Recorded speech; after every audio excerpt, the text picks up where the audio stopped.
وإذ قال إبراهيم لأبيه آزر أتتخذ أصناما آلهة إني أراك وقومك في ضلال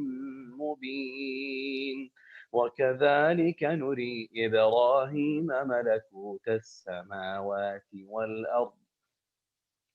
وكذلك نري إبراهيم ملكوت السماوات والأرض وليكون من الموقنين فلما جن عليه الليل رأى كوكبا قال هذا ربي فلما أفل قال لا أحب الآفلين فلما رأى القمر بازغا قال هذا ربي فلما أفل قال لئن لم يهدني ربي لأكونن من القوم الضالين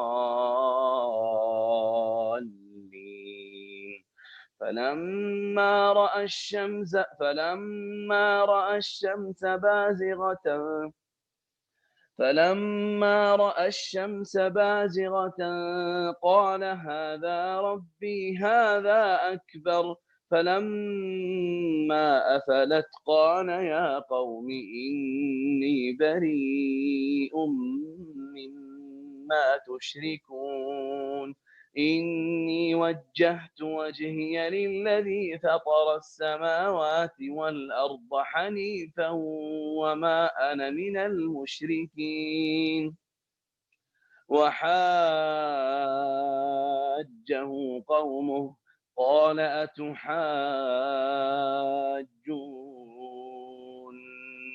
في الله وقد هدان ولا أخاف ما تشركون به إلا أن يشاء ربي شيئا وسع ربي كل شيء علما أفلا تتذكرون وكيف أخاف ما أشركتم ولا تخافون أنكم أشركتم بالله ما لم ينزل به عليكم سلطانا فأي الفريقين أحق بالأمن إن كنتم تعلمون الذين آمنوا ولم يلبسوا إيمانهم بظلم أولئك لهم الأمن وهم مهتدون وتلك حجتنا آتيناها إبراهيم على قومه نرفع درجات من نشاء إن ربك حكيم عليم ووهبنا له إسحاق ويعقوب كلا هدينا ونوحا هدينا من قبل ومن ذريته داود وسليمان وأيوب ويوسف وموسى وهارون وكذلك نجزي المحسنين وزكريا ويحيى وعيسى وإلياس كل من الصالحين وإسماعيل واليسع ويونس ولوطا وكلا فضلنا على العالمين ومن آبائهم وذرياتهم وإخوانهم واجتبيناهم وهديناهم إلى صراط مستقيم ذلك هدى الله يهدي به من يشاء من عباده ولو أشركوا لحبط عنهم ما كانوا يعملون أولئك الذين آتيناهم الكتاب والحكم والنبوة فإن يكفر بها هؤلاء فقد وكلنا بها قوما ليسوا بها بكافرين أولئك الذين هدى الله فبهداه مقتده قل لا أسألكم عليه أجرا إن هو إلا ذكرى للعالمين وما قدروا الله حق قدره إذ قالوا ما أنزل الله على بشر من شيء قل من أنزل الكتاب الذي جاء به موسى نورا وهدى للناس تجعلونه قراطيس تبدونها وتخفون كثيرا وعلمتم ما لم تعلموا أنتم ولا آباؤكم قل الله ثم ذرهم في خوضهم يلعبون وهذا كتاب أنزلناه مبارك مصدق الذي بين يديه ولتنذر القرى ومن حولها والذين يؤمنون بالآخرة يؤمنون به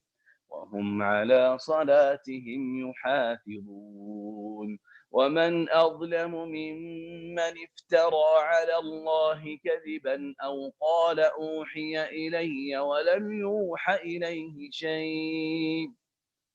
ومن قال سأنزل مثل ما أنزل الله ولو ترى إذ الظالمون في غمرات الموت والملائكة باسطوا أيديهم أخرجوا أنفسكم اليوم تجزون عذاب الهون بما كنتم تقولون على الله غير الحق بما كنتم تقولون على الله غير الحق وكنتم عن آياته تستكبرون ولقد جئتمونا فرادا كما خلقناكم أول مرة وتركتم ما خولناكم وراء ظهوركم وما نرى معكم شفعاءكم الذين زعمتم أنهم فيكم شركاء لقد تقطع بينكم وضل عنكم ما كنتم تزعمون۔ اور وہ وقت بھی یاد کرنے کے قابل ہے جب ابراہیم علیہ السلام نے اپنے باپ آزر سے فرمایا کہ کیا تو بتوں کو معبود قرار دیتا ہے؟ بے شک میں تجھ کو اور تیری ساری قوم کو صریح گمراہی میں دیکھتا ہوں۔ ہم نے ایسے ہی طور پر ابراہیم علیہ السلام کو آسمانوں اور زمین کی مخلوقات دکھائیں اور تاکہ کامل یقین کرنے والوں سے ہو جائیں۔ پھر جب رات کی تاریکی ان پر چھا گئی تو انہوں نے ایک ستارہ دیکھا، آپ نے فرمایا یہ میرا رب ہے، لیکن جب وہ غروب ہو گیا تو آپ نے فرمایا کہ میں غروب ہو جانے والوں سے محبت نہیں رکھتا۔ پھر جب چاند کو دیکھا تو فرمایا یہ میرا رب ہے، لیکن جب وہ غروب ہو گیا تو آپ نے فرمایا اگر مجھ کو میرے رب نے ہدایت نہ کی تو میں گمراہ لوگوں میں شامل ہو جاؤں گا۔ پھر جب آفتاب کو دیکھا چمکتا ہوا تو فرمایا کہ یہ میرا رب ہے، یہ تو سب سے بڑا ہے۔ پھر جب وہ بھی غروب ہو گیا تو آپ نے فرمایا بے شک میں تمہارے شرک سے بیزار ہوں، میں اپنا رخ اس کی طرف کرتا ہوں جس نے آسمانوں اور زمین کو پیدا کیا یکسو ہو کر، اور میں شرک کرنے والوں میں سے نہیں ہوں۔ اور ان سے ان کی قوم نے حجت کرنا شروع کر دی۔ آپ نے فرمایا کہ تم اللہ کے معاملے میں مجھ سے حجت کرتے ہو، حالانکہ اس نے مجھے طریقہ بتلایا ہے اور میں ان چیزوں سے جن کو اللہ تعالیٰ کے ساتھ شریک بناتے ہو نہیں ڈرتا۔ ہاں اگر میرا پروردگار ہی ہر چیز کو اپنے علم میں گھیرے ہوئے ہے، کیا تم پھر بھی خیال نہیں کرتے؟ اور میں ان چیزوں سے کیسے ڈروں جن کو تم نے شریک بنایا ہے، حالانکہ تم اس بات سے نہیں ڈرتے کہ ہم نے اللہ کے ساتھ ایسی چیزوں کو شریک ٹھہرایا ہے جس پر اللہ تعالیٰ نے کوئی دلیل نہیں فرمائی۔ سو ان دو جماعتوں میں سے امن کا زیادہ مستحق کون ہے اگر تم خبر رکھتے ہو؟ جو لوگ ایمان رکھتے ہیں اور اپنے ایمان کو شرک کے ساتھ مخلوط نہیں کرتے، ایسوں ہی کے لیے امن ہے اور وہی راہ راست پر چل رہے ہیں۔ اور ہماری حجت تھی کہ وہ ہم نے ابراہیم علیہ السلام کو ان کی قوم کے مقابلے میں دی تھی، ہم جس کو چاہتے ہیں مرتبوں میں بڑھا دیتے ہیں، بے شک آپ کا رب بڑا حکمت والا، بڑا علم والا ہے۔ اور ہم نے ان کو اسحاق دیا اور یعقوب اور ہر ایک کو ہم نے ہدایت کی۔ پہلے زمانے میں ہم نے نوح کو ہدایت کی اور ان کے اولاد میں سے داؤد اور سلیمان کو اور ایوب کو اور یوسف کو اور موسیٰ کو اور ہارون کو، اور اسی طرح ہم نیک کام کرنے والوں کو جزا دیا کرتے ہیں۔ اور نیز زکریا کو، یحییٰ کو، عیسیٰ اور الیاس کو، سب نیک لوگوں میں شامل تھے۔ اور نیز اسماعیل کو اور یسع کو اور یونس کو اور لوط کو اور ہر ایک کو تمام جہان والوں پر ہم نے فضیلت دی۔ اور نیز ان کے کچھ باپ دادوں کو اور کچھ اولاد کو اور کچھ بھائیوں کو، اور ہم نے ان کو مقبول بنایا اور ہم نے ان کو راہ راست کی ہدایت کی۔ اللہ کی ہدایت ہی ہے جس کے ذریعے سے اپنے بندوں میں سے جس کو چاہتا ہے اس کو ہدایت کرتا ہے۔ اگر فرضاً یہ حضرات بھی شرک کرتے تو جو کچھ یہ اعمال کرتے تھے وہ سب اکارت ہو جاتے۔ یہ لوگ ایسے تھے کہ ہم نے ان کو کتاب اور حکمت اور نبوت عطا کی تھی، سو اگر یہ لوگ نبوت کا انکار کریں تو ہم نے اس کے لیے ایسے بہت سے لوگ مقرر کر دیے ہیں جو اس کے منکر نہیں ہیں۔ یہی لوگ ایسے تھے جن کو اللہ تعالیٰ نے ہدایت کی تھی، تو سو آپ بھی ان کے طریق پر چلیے۔ آپ کہہ دیجئے کہ میں تم سے اس پر کوئی معاوضہ نہیں چاہتا، یہ تو صرف تمام جہان والوں کے واسطے ایک نصیحت ہے۔ اور ان لوگوں نے اللہ کی جیسی قدر کرنا واجب تھی ویسی قدر نہ کی، جبکہ یوں کہہ دیا کہ اللہ نے کسی بشر پر کوئی چیز نازل نہیں کی۔ آپ یہ کہیے کہ وہ کتاب کس نے نازل کی ہے جس کو موسیٰ لائے تھے، جس کی کیفیت یہ ہے کہ وہ نور ہے اور لوگوں کے لیے وہ ہدایت ہے، جس کو تم نے ان متفرق اوراق میں رکھ چھوڑا ہے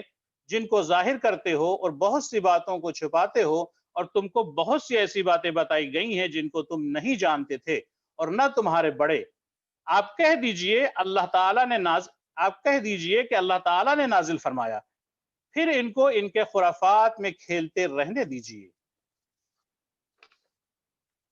اور یہ بھی ایسی ہی کتاب ہے جس کو ہم نے نازل کیا ہے جو بڑی برکت والی ہے، اپنے سے پہلی کتابوں کی تصدیق کرنے والی ہے، تاکہ آپ مکہ والوں کو اور آس پاس والوں کو ڈرائیں۔ اور جو لوگ آخرت کا یقین رکھتے ہیں ایسے لوگ اس پر ایمان لے آتے ہیں اور وہ اپنی نماز پر مداومت رکھتے ہیں۔